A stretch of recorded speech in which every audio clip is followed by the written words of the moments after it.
First question. How was Okay. this year?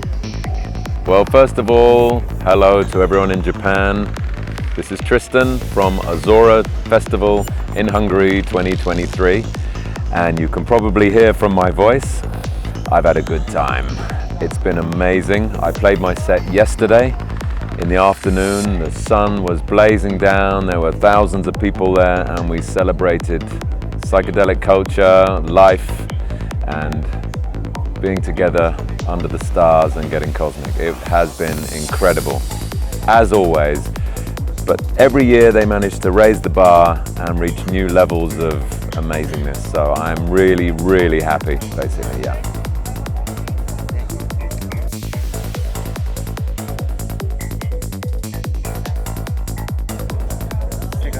Second question, okay. How is my life at the moment? I've been asked. So I'm happy. I am very, very happy. The best thing about happiness is it presents itself. Happiness is very evident when you see people around you. Like when I'm on the dance floor and you see happy people. They look healthy, they look vibrant, and I find when I'm happy, my creativity flows, my relationships are going well, and my opportunities in my music, my business, my family life, everything is abundant and flowing. So I'm in a good place right now, and that has kind of come from the lockdown period where we had a year and a half locked in our homes. I wrote a new album of music. I spent time with my family. I mean, I spend time in Goa every year, 3 or 4 months. I unplug from the system, I go to India, I sit on the beach, and I do nothing for 3 or 4 months. And I fill the vessel of my spiritual creative being. So for me to do that in England was natural, was normal for me to do that. So it wasn't such a big deal. Obviously the crisis that was happening was traumatic.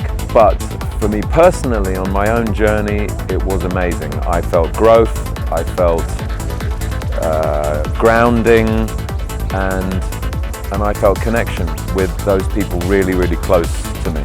So it was amazing. And from that, I feel like a lotus flower in bloom, opening, and I'm ready to play that music to the world, and particularly to Japan when I come and play there in the end of October, beginning of November. I can't wait to see everyone there.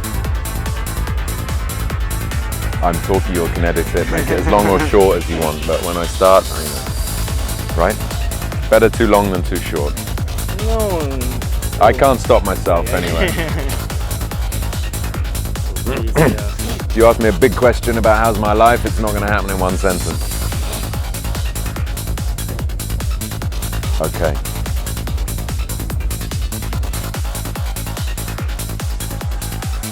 Just reading the question here. Japan and the Koenji Cave. Yes, I'm coming to play at the Koenji Cave. They are celebrating 15 years, their anniversary, and I have the honor and privilege of coming to present my music to them and you guys, and I'm very, very excited. I used to come to Japan a lot, and just recapping the question here, I want to get it right for you guys. I used to come to Japan a lot, and now it's less often, but when I do come, it's very, very special. So I'm very excited to come.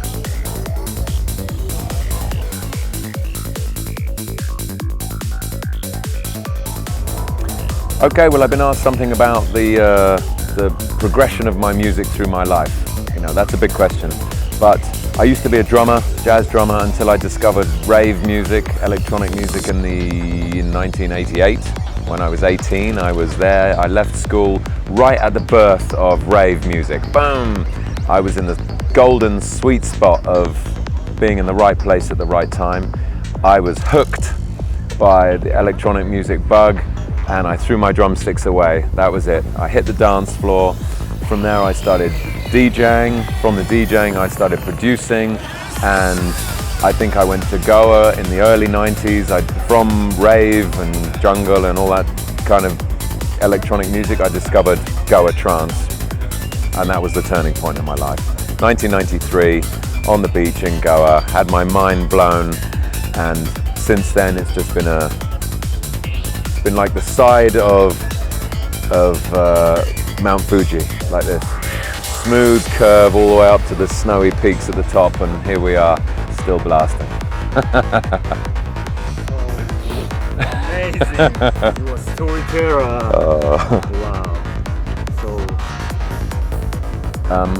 what do I think about the scene in Japan? Obviously the Psy-Trance scene in Japan. There have been some big changes since the late 90s and the kind of, let's say, the golden era of the early 2000s, when there were parties for 10, 12,000 people regularly coming to Japan 2-3 times a year, and mega times. Things did kind of go down, but they always do in places. Scenes go down, they come back up, and they undulate. And it's like kind of mycelium mushroom. The scene in Japan goes down, it pops up in Mexico. It goes, pops up in England, it comes down in Europe. It's like that. So we ebb and flow, but we are a global network, a community, and we cross-pollinate. And that's why these international festivals are really important. So anyone there, I urge you to come to these international ones and experience this, because they are magical and you won't experience anything like this anywhere else on the planet. But in Japan, the scene got smaller, but it became like a grassroots movement, back to just the core, the people that really were living this scene and this consciousness. And that is incredible for me. I would rather be doing parties, small parties for dedicated, switched on people who want to evolve, than massive events for people who don't quite know what the whole thing's about. It's important to do both, but my point is that I think it's at a really important moment in the scene in Japan where things can grow and flourish and become something really magical and amazing again. So come and be a part of that, and I'll see you there end of October, beginning of November, Koenji Cave. Mwah. Love from Tristan.